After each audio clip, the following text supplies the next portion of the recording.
ભગવાન જગન્નાથજીની 149મી એ રથયાત્રા કે જે જગન્નાથ મંદિરથી શરૂ થઈને એ સરસપુર સુધી આ રથયાત્રા પૂર્ણ થઈ અને હવે એ સરસપુરથી લઈને એ જગન્નાથ મંદિર સુધી પરત આ રથયાત્રા ફરી રહી છે।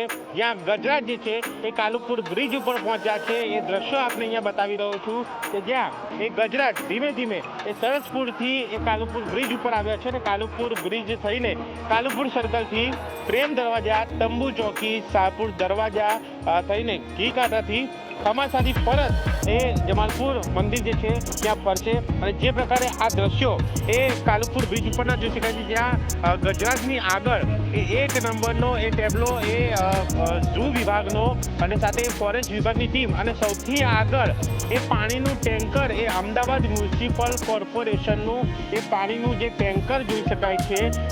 ગત વર્ષે જે પ્રકારે એ હાથી ગાંડા થયા, એ ગજરાજ ગાંડા થયા અને તેના કારણે જે ઘટના મોટી બનતા રહી ગઈ, આ ઘટના ફરીથી ન બને અને સાથે એ માર્ગમાં જ્યારે ગરમી છે એ ગરમીમાં એ ચાલનારા એ લોકોને એક રાહત મળે તેના માટે આ એક વોટર ટેન્કી એ પાણીનો છંટકાવ એ રસ્તા ઉપર સૌથી આગળ કરવામાં આવી રહ્યો છે, જેથી કરીને એ લોકોને રાહત મળે, એ ત્યાં ઠંડક પણ દે, સાથે ગજરાજને પણ ક્યાંક એ રાહત મળે। તેની સાથે સાથે અલગ અલગ જગ્યા ઉપર એ ફાયર બ્રિગેડની ટીમ હોય કે કોર્પોરેશનની ટીમ હોય તેના દ્વારા એ પાણીનો છંટકાવ પણ જે છે એ કરવામાં આવતો હોવાનું એ પ્રથમ વખત આ રથયાત્રા દરમિયાન જોવા મળ્યું છે।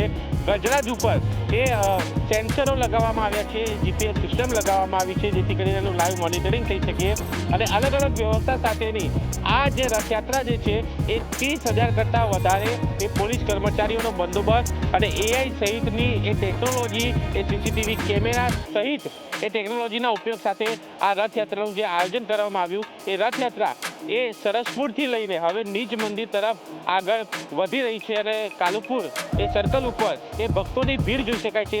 ફરી એકવાર અહીંયા આ ભક્તો એ ભગવાન જગન્નાથજીના એ ફરી એકવાર દર્શન કરવા માટે અહીંયા ઉમટ્યા છે, કારણ કે આ એક એવો પોઈન્ટ છે કે જે જગ્યા ઉપર 2 વખત એ ભગવાનના દર્શન થાય છે। એક તો જગન્નાથ મંદિરથી સરસપુર જતા અને સરસપુરથી પરત જગન્નાથ મંદિર જતા અને એ જ રીતે એ જે ખમાસાથી એ જગન્નાથ મંદિરનો રૂટ છે ત્યાં પણ એ 2 વખત એ દર્શન ત્યાં પણ થતા હોય છે। એટલે આ 2 જગ્યા છે કે જ્યાં 2 વખત લોકોને આ દર્શનનો એક લાવો મળે છે અને આ વ્યવસ્થા સાથેની એ રથયાત્રા એ શાંતિપૂર્ણ માહોલમાં એ ચાલી રહી છે। ક્યાંક એ મોડું થયું છે, પરંતુ એ વિધિ વિધાન સાથે આ રથયાત્રા જે છે તે આગળ વધી રહી છે। કેમેરામેન તુષાર શાહ સાથે દર્શન રાવલજી, મીડિયા, અમદાવાદ। તો જે રીતે અમદાવાદની જગન્નાથજીની રથયાત્રામાં ગજરાજ એક માત્ર શોભાનું કેન્દ્ર નથી રહ્યા, આ તમામ ગજરાજો કાલુપુર બ્રિજ ખાતે આવી પહોંચ્યા છે, પરંતુ જે પરંપરા, ગૌરવ અને શુભતાનું જીવન પ્રતીક છે, રથયાત્રા શરૂઆતથી લઈને ભગવાનના નિજ મંદિરે પરત ફરવા સુધી આ ગજરાજ આ સમગ્ર દિવ્ય યાત્રાના સાક્ષી રહ્યા। શણગારેલા ગજરાજની ભવ્ય ઉપસ્થિતિ સમગ્ર રથયાત્રાની શોભામાં 4 ચાંદ લગાવી દીધા।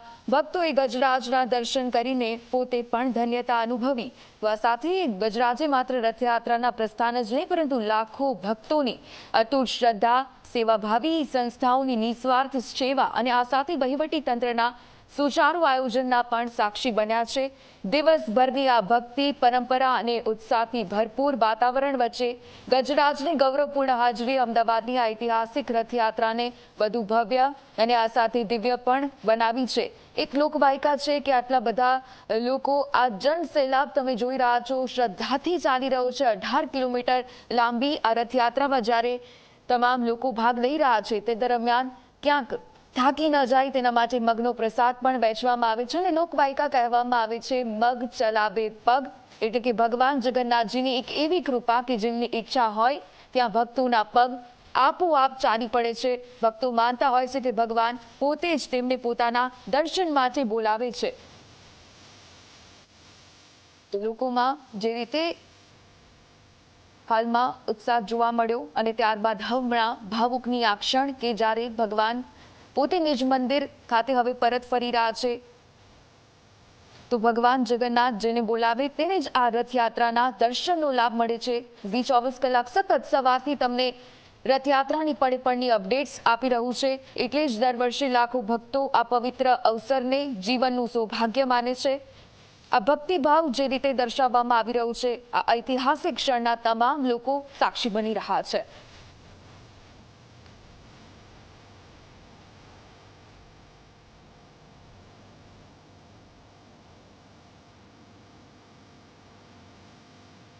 તો દર્શકો પણ અમને જે રીતે સવારથી નિહાળી રહ્યા છે, મંગળા આરતીના દર્શનથી લઈને હવે ભગવાન જ્યારે